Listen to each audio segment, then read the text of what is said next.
नमस्कार, आप देख रहे हैं टीटीएन 24 न्यूज और मैं हूं आपके साथ स्वाति। तो चलिए रुक करते हैं आज की ताजा खबरों की ओर।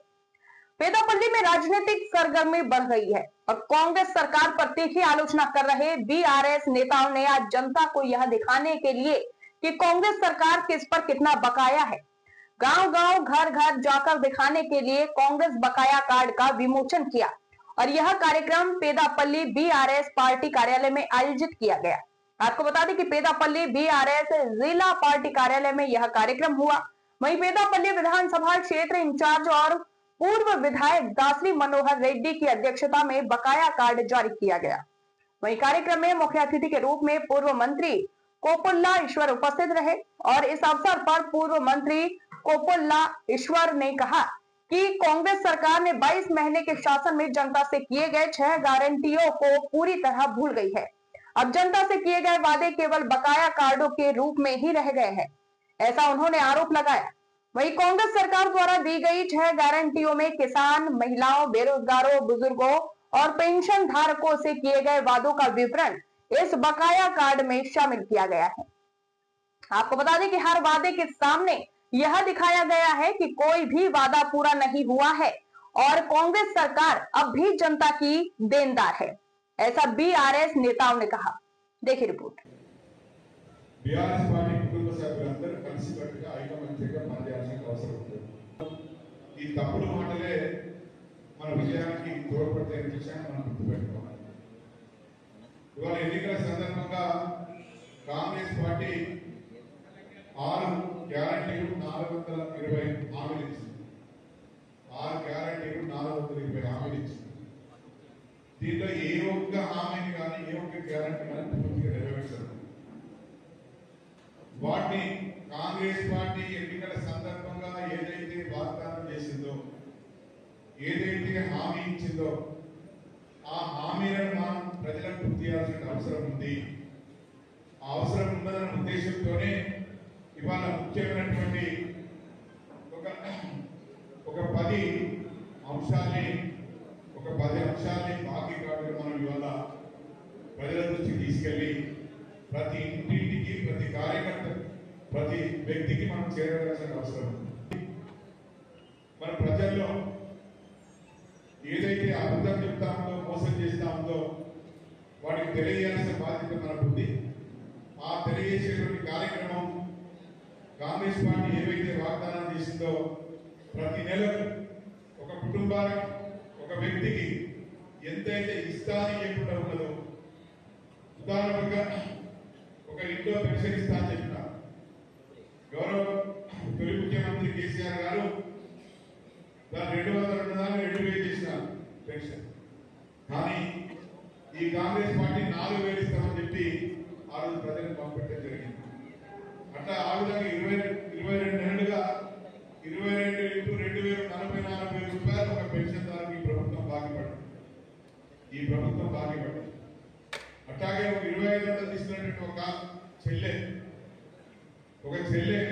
నెలకు 2500 రూపాయలు ఇవ్వాలా ఆడబిడ్డ, ఆమెకి 2520 గత దాదాపుగా 50,000 రూపాయలు ఆ చెల్లెకి బాకీ ఉంది। అట్లాగే ఒక రైతు 2 సార్లు రైతు భరోసా పెట్టినారు। ఆ రైతు భరోసా పెంచినటువంటి డబ్బు దాన్ని ఇవ్వకుండా ఉన్నారు। అంటే ఇటువంటి అన్ని కూడా మనం ప్రతి ఇంటికి వెళ్ళి ఆ రోజే ఒక సంవత్సరం క్రితం మీకు చెప్పడం జరిగింది। వాళ్ళందరికీ పరిచయం చేస్తూ ఇదే విషయాలు చెప్పండి, కాంగ్రెస్ పార్టీ ఏదైతే మోసం చేస్తా ఉందో ఆ మోసాలను పట్టబయలు చేయాలి, ఆ మోసాలను ప్రజలకు తెలియాలనే ఉద్దేశంతో మనం వాళ్ళందరికీ తెలియజేసి వారిని కార్యక్రమంలో చేసి ప్రతి ఇంటికి వెళ్ళేటట్టు చేయాలని చెప్పి గతంలో చెప్పడం జరిగింది। అది ఈరోజు మన పార్టీ వర్కింగ్ ప్రెసిడెంట్ గారు కేటీఆర్ గారు కార్డు కూడా తీసుకొచ్చి ఇది ఖచ్చితంగా ప్రతి ఇలా అధికారాన్ని చేజిక్కించుకున్నటువంటి కాంగ్రెస్ పార్టీ ప్రభుత్వం ఏదైతే ఉందో 22 నెలలు కావస్తున్నది। ఉన్నదానే తెలిసిందా? తెలవలేదు? తెలిసిందా? కాదు, అన్ని వర్గాల ప్రజలకు తెలిసింది। ఈ బాకీ కార్డు చూసుకుందాం। మీరు గ్రామాలలో ఇంతకుముందు మనోహర్ చెప్పినట్టు లేదా గంటరాములు గారు చెప్పినట్టు లేదా రఘువీర్ సింగ్ గారు చెప్పినట్టు మీరు ఏ వర్గాన్ని కదిలించినా పుట్టెడు దుఃఖంతో మాట్లాడతారు. ఇక పెన్షన్ తీసుకునే పెద్ద మనుషులను కదిలించండి. వాళ్ళు ఏమని ఆశపడ్డారు? పాపం పెద్ద మనిషి కేసీఆర్ గారు 200 ఉన్న పెన్షన్ 2000 చేసి ఆయన కడుపు చల్లకుండా మళ్ళా గెలిస్తే 4000 5000 కూడా చేస్తానన్నాడు అని చెప్తే మరి కాంగ్రెస్ పార్టీ వాళ్ళు చెప్పిన మాట నమ్మి ఇలా ఓటేసి 22 నెలలు అవుతుంది. ఈ బాకీ కార్డులో మనం ఏం రాసినాం? 22 నెలలు ఇంటూ 2000 44,000 రూపాయలు బాకీ ఉన్నట్టా లేనట్ట? పక్కా బాకీ ఉన్నట్టే. పెద్ద మనుషులు ఓట్లు వేయడానికి సిద్ధంగా లేరు. ఇలా మీరు కదిలిస్తే ఆ కాంగ్రెస్ కార్యకర్తలు చూస్తే కొట్టినంత పనిచేస్తారు. ఘోరంగా వంచి మోసం చేసినటువంటి ప్రభుత్వం రేవంత్ రెడ్డి ప్రభుత్వం. ఎన్ని మాయమాటలు చెప్పిండ్రబ్బా? 2 లక్షల రుణమాఫీ అంటే అందరికి చేసిండ్రా? 21 లక్షల మందికి చేసి మిగిలిన వాళ్ళందరికీ ఎగనామా పెట్టింది సగానికి సగం. మీకే రాలేదు కాబట్టి రుణమాఫీ రానోళ్ళు, రైతు భరోసా, రైతు బంధు 10,000 రూపాయలు ఇస్తుంటే రైతు భరోసా ఇస్తాం, కౌలు రైతులకు ఇస్తాం, రైతు కూలీలకు ఇస్తాం, 10,000ను 10,000 చేస్తాం. ఇక మరి ఈ బాకీ ఎంత ఉన్నదో మీరు లెక్క తీయాలి. 500 బోనస్ బాకీ ఎంత ఉన్నదో మీరు నయవంచననే. మీరు ఏ విషయంలో చూసినా ఎక్కడ కూడా ఒక్క విషయంలో కూడా నిజాయితీగా నిలబడ్డటువంటి పరిస్థితి అయితే ఈ ప్రభుత్వంలో మనకు కనబడతలేదు.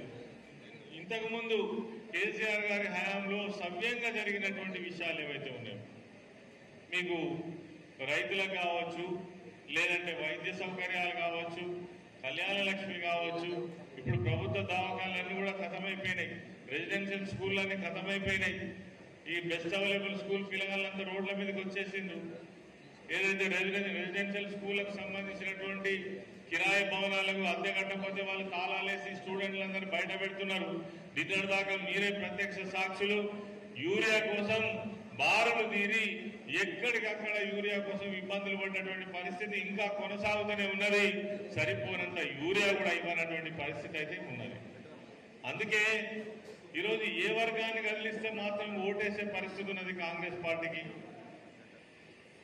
ఏ వర్గం కూడా నిరుద్యోగులు వేస్తారా? 3,500 రూపాయల వృత్తి అన్నారు, వాళ్ళకు బాకీ ఉన్నది. స్టూడెంట్స్ కు స్కూటీ అన్నారు, స్కూటీ బాకీ ఉన్నది. పెళ్లిళ్ళు చేసుకున్న వాళ్ళకు తులం బంగారం బాకీ ఉన్నారు. అదేవిధంగా కేసీఆర్ కిట్, ప్రసవాలు అవుతున్నాయి కానీ కేసీఆర్ కిట్ వస్తలేదు. కాబట్టి ఏ వర్గం చూసినా కానీ ఈరోజు సంతోషంగా లేనటువంటి పరిస్థితి కనబడుతుంది. ఇది ప్రభుత్వం యొక్క పనితీరు 22 నెలల్లో మనకు కనబడ్డది. మరి అలా ప్రజలు మంట కొద్ది ఉన్నారు. ఈ సమయంలో ఎన్నికలు వచ్చినాయి. ఈ ఎన్నికల సమయంలో కూడా ఇందాక మనోహర్ చెప్పినట్టు చాలా మందికి పోటీ చేసేటువంటి ఆలోచన ఉంటుంది. ఉంటే తప్పు కాదు. పోటీ చేసే హక్కు, పార్టీలో పనిచేసేటువంటి ప్రతి ఒక్కరికి టికెట్ అడిగేటువంటి హక్కు ఉంటుంది. కానీ ఇగో ఈ సమయం అధికారంలో లేని అధికార పార్టీ